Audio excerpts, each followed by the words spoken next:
Dear students, हम पढ़ रहे थे गैसियस स्टेट, गैसीय अवस्था, और इसमें हमने आपको बताया था postulates of kinetic theory of gases. वो आइडियल बिहेवियर के लिए जो गैस इक्वेशन थी दैट वाज PV = RT, ये हमने पढ़ा था आदर्श गैस समीकरण। और इस आदर्श गैस समीकरण से रियल गैसेस कैसे डेविएट कर जाती है, उनका विचलन हो जाता है, ये भी हमने एमेगेट कर्व से देखा था। कॉजेज ऑफ डेविएशन क्या था, प्रेशर और वॉल्यूम में करेक्शन जो वॉन डर वाल्स ने किया था, और उससे हमें मिली थी von der Waals equation of state या von der Waals gas equation, वो हमने आपको बताई थी। और इसमें उन्होंने एक्सप्लेन किया था कि ये डेविएशन का कॉज क्या है, या वॉन डर वाल्स गैस से उस डेविएशन को कैसे प्रूव किया जा सकता है। बॉयल्स टेम्परेचर, ये सब चीज़ें हम आपको बता चुके हैं। आज हम पढ़ेंगे क्रिटिकल फिनोमेना, क्रांतिक परिघटना या critical phenomena, and critical constants क्या होते हैं।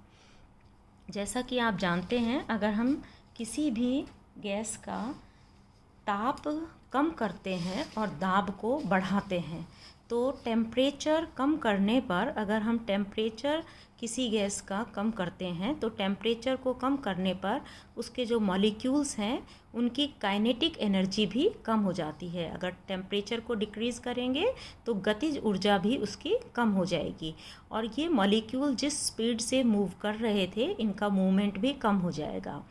और अगर हम प्रेशर को भी इंक्रीज़ करते हैं, प्रेशर को बढ़ाते हैं, ताप कम करते हैं और दाब को बढ़ाते हैं, प्रेशर को इंक्रीज़ करते हैं, on increasing the pressure these molecules will come together, ये एक दूसरे के पास पास आ जाएंगे।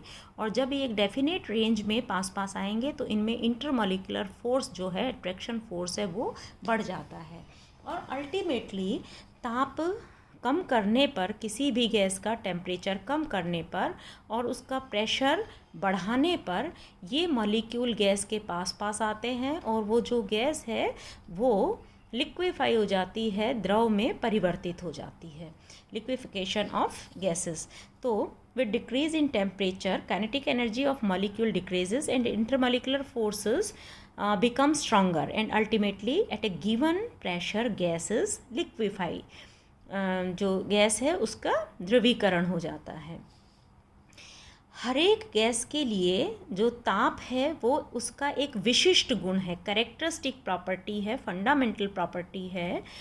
तो इसमें अगर हम दाब, ताप और आयतन इनको देखें तो ताप जो है वो बहुत इम्पॉर्टेंट है। कारण क्या है कि किसी भी गैस का अगर हम प्रेशर को बहुत इंक्रीज़ कर दें तो वॉल्यूम कम होगा, और इस परिस्थिति में ताप जो है उसके साथ साथ ये गैस जो है उसके मॉलिक्यूल पास पास आएंगे, टेम्परेचर कम करेंगे, मॉलिक्यूल पास पास आएंगे और वो लिक्विड में परिवर्तित हो जाएगी।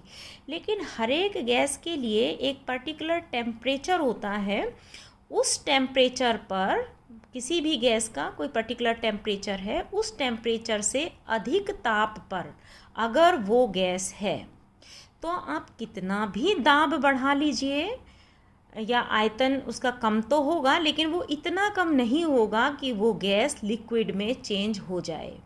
मीन्स टेम्परेचर जो है वो इसलिए इम्पॉर्टेंट है, फंडामेंटल प्रॉपर्टी है कि किसी भी गैस के लिए एक निश्चित ताप होता है, उस ताप से कम ताप पर, इस पर्टिकुलर टेम्परेचर से कम अगर उस गैस का टेम्परेचर है तो you can liquefy this gas only by increasing the pressure.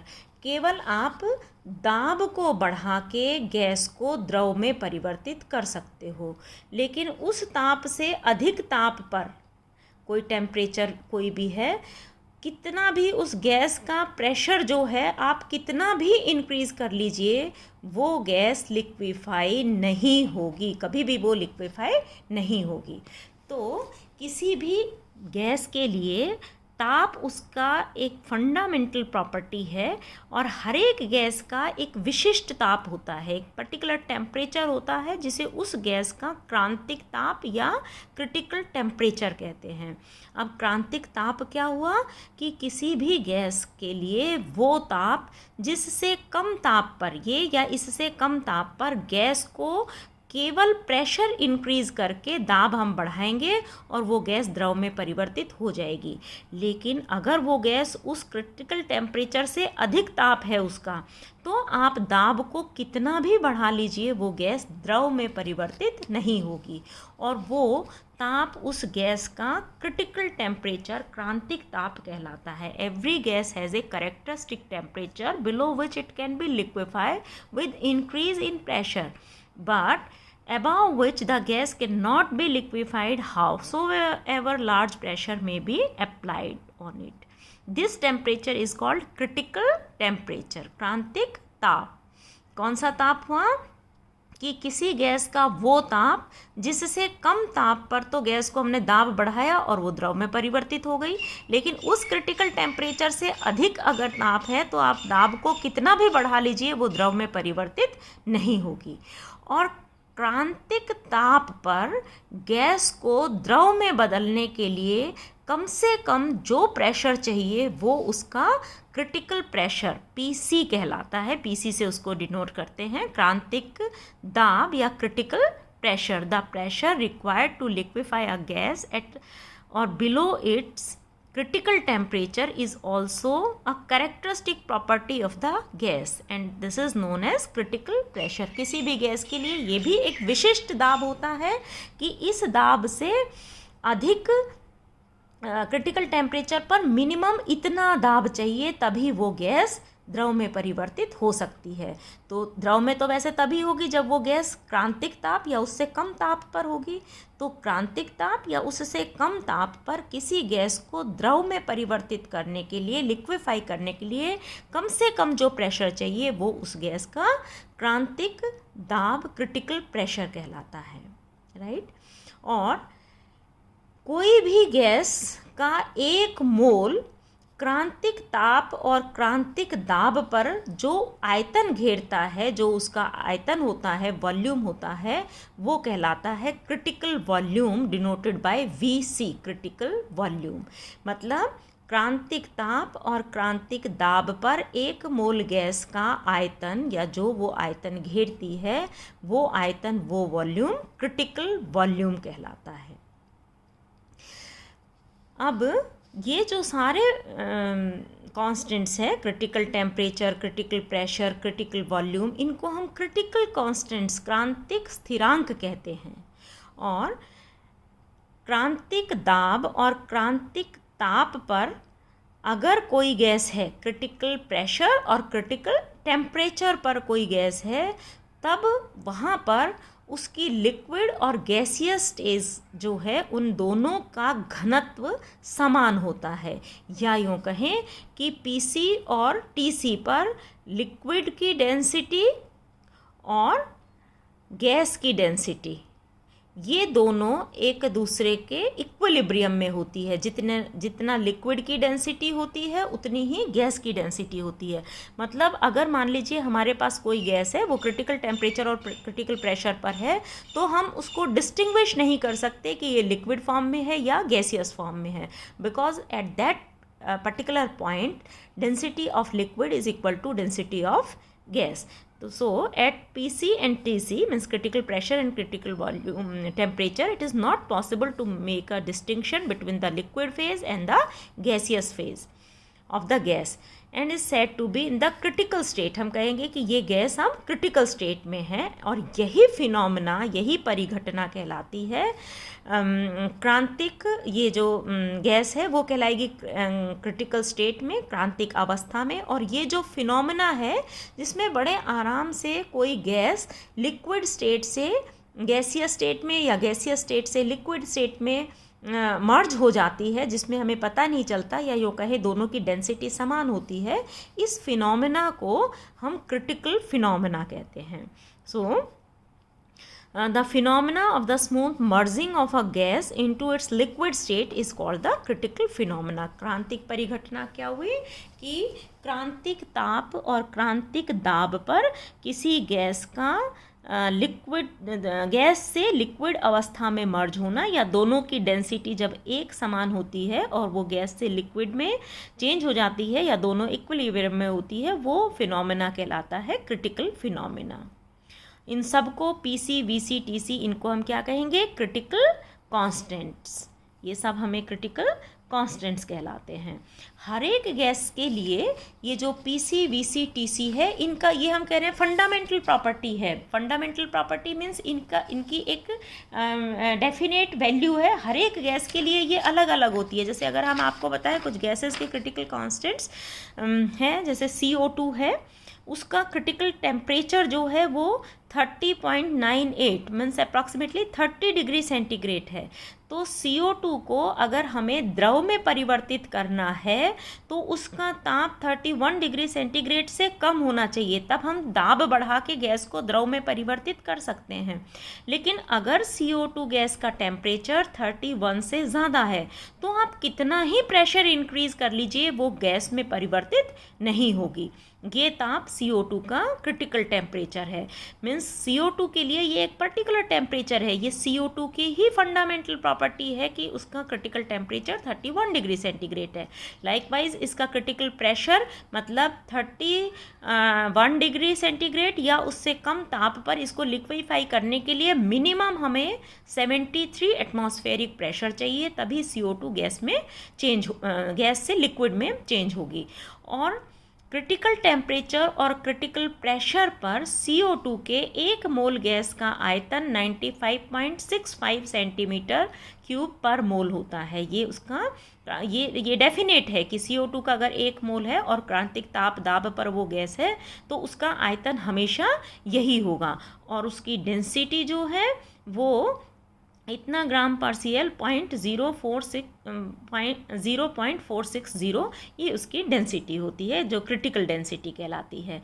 Likewise अगर हम नाइट्रोजन गैस के लिए देखें तो नाइट्रोजन का भी temperature, critical temperature -147, pressure 33.5 atmospheric pressure और वॉल्यूम 90.03 सेंटीमीटर पर क्यूबिक पर मोल होता है। ऐसे ही ऑक्सीजन के लिए है, वाटर, हाइड्रोजन H2O के लिए भी देखिए टेम्परेचर 374 डिग्री सेंटीग्रेड और प्रेशर 220 एटमॉस्फेरिक प्रेशर के करीब चाहिए हाइड्रोजन गैस के लिए भी। तो ये सब गैसेस के लिए फंडामेंटल प्रॉपर्टी है, मतलब कि इन गैसेस को द्रव में परिवर्तित करने के लिए इनका ताप क्रांतिक ताप से कम होना चाहिए।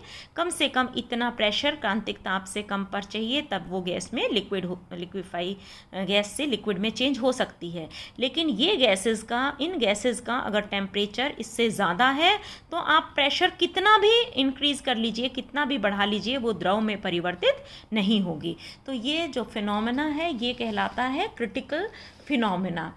इन क्रिटिकल कांस्टेंट्स को वेरीफाई करने के लिए प्रैक्टिकली कान्यार दी लातूर एक साइंटिस्ट थे, जिन्होंने कि इनको एक्सपेरिमेंट करके और इनका क्रिटिकल टेम्परेचर, प्रेशर और वॉल्यूम जो है वो निकाला था। उसके लिए देखिए ये एपरेटस है, experimental determination of critical constant. Cagniard de la Tour scientist apparatus थे, उन्हीं के नाम पर साइंटिस्ट थे, उन्हीं के नाम पर ये एपरेटस कान्यार दी लातूर एपरेटस कहलाता है। इसमें एक इस तरह की यू ट्यूब होती है जिसमें एक साइड पर ये बल्ब बना हुआ होता है और यहाँ पर मरकरी भरा हुआ होता है। इसमें इसका एक एंड में कुछ एयर छोड़ के इस एक एंड को बंद कर दिया जाता है, कुछ एयर है, ये मरकरी है। और यहाँ पर वो लिक्विड जिसका कि क्रिटिकल टेम्परेचर, प्रेशर, वॉल्यूम हमें ज्ञात करना है, वो लिक्विड भर देते हैं और इसको एक थर्मोस्टेट, एक जैकेट से बंद कर देते हैं। तो इस तरह का ये एपरेटस है। इसमें इसकी थियरी ये है कि क्रिटिकल टेम्परेचर जो है TC पर लिक्विड की डेंसिटी गैस की डेंसिटी के बराबर होती है। ये आपको बताया है कि क्रिटिकल टेम्परेचर पर कौन सा टेम्परेचर है जहाँ पर गैस और लिक्विड की डेंसिटी बराबर होती है, और इसी थियरी पर ये बनाया गया है। यहाँ पर इस साइड जो एयर होती है ये मैनोमीटर का काम यानी कि प्रेशर को मेज़र करने का काम करता है। ये थर्मोस्टेट जैकेट है, यहाँ पर ये हमें उसका टेम्परेचर, क्रिटिकल टेम्परेचर नोट करने के काम में आता है। इस एपरेटस में मैनोमीटर हो गया और ये सील्ड, जो कि एक साइड से सील्ड है। अब हम इसको धीरे धीरे इस जैकेट पे वो लिक्विड, मतलब मान लीजिए CO2 गैस है, इसको हमें स्टडी करना है, तो यहाँ पर इस बल्ब में हम CO2 गैस भर देते हैं और इसको धीरे धीरे हीट करते हैं।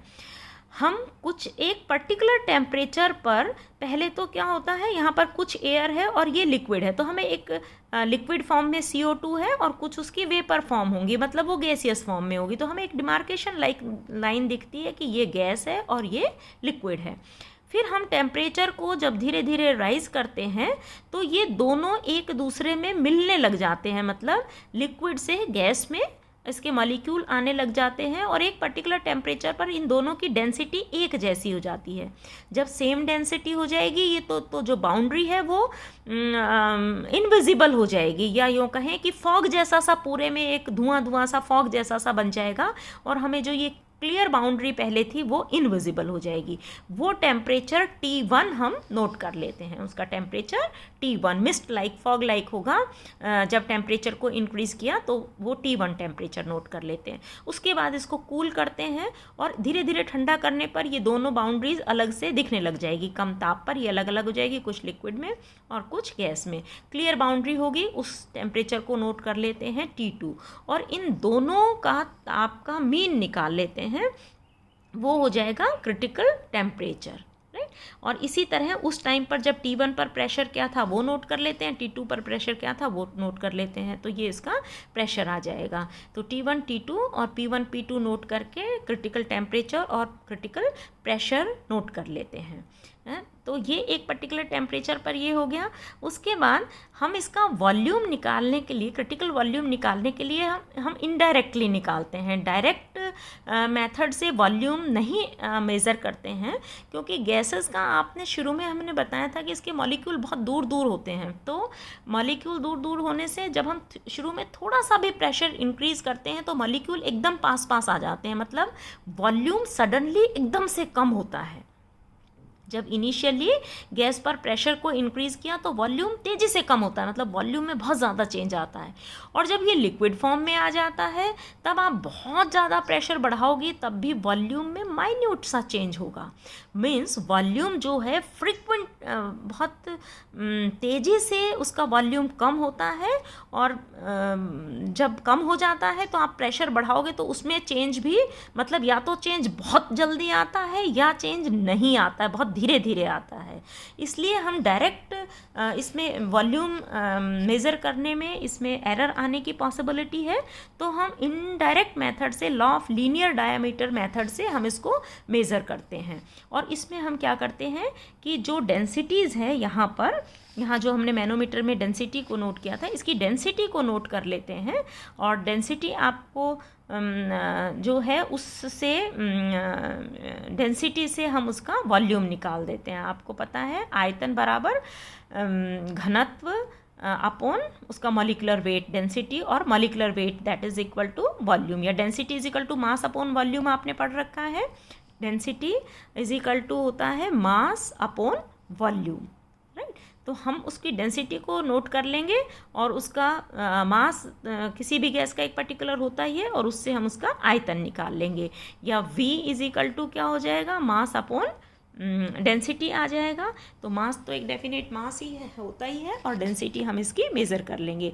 सो at many temperature density of liquid and its saturated vapour are determined and then the two are plotted against the temperature. एक साइड देखिए हम टेम्परेचर ले लेते हैं और दूसरी तरफ डेंसिटी ले लेते हैं, और धीरे धीरे डिफरेंट टेम्परेचर पर हम लिक्विड की और वेपर की डेंसिटी, यहाँ पर जो ये कान्यार दी लातूर का एपरेटस था, यहाँ पर ये गैसियस स्टेट में है, ये लिक्विड स्टेट में है। तो एक पर्टिकुलर टेम्परेचर पर लिक्विड की डेंसिटी क्या है और उसी टेम्परेचर पर गैस की डेंसिटी क्या है, ये हम नोट कर लेते हैं। और ताप के अकॉर्डिंग मान लीजिए हमने कोई एक कम टेम्परेचर है, उस ताप पर गैस की डेंसिटी जो है वेपर फॉर्म में या गैस में डेंसिटी, आपको पता है ताप कम है तो गैस की डेंसिटी उस टाइम पर कम होगी। कम ताप पर तो वो लिक्विफाई हो जाता है ना, तो लिक्विड की डेंसिटी ज़्यादा होगी। ये डेंसिटी है इस साइड, लिक्विड की डेंसिटी ज़्यादा होगी, गैस की डेंसिटी कम होगी।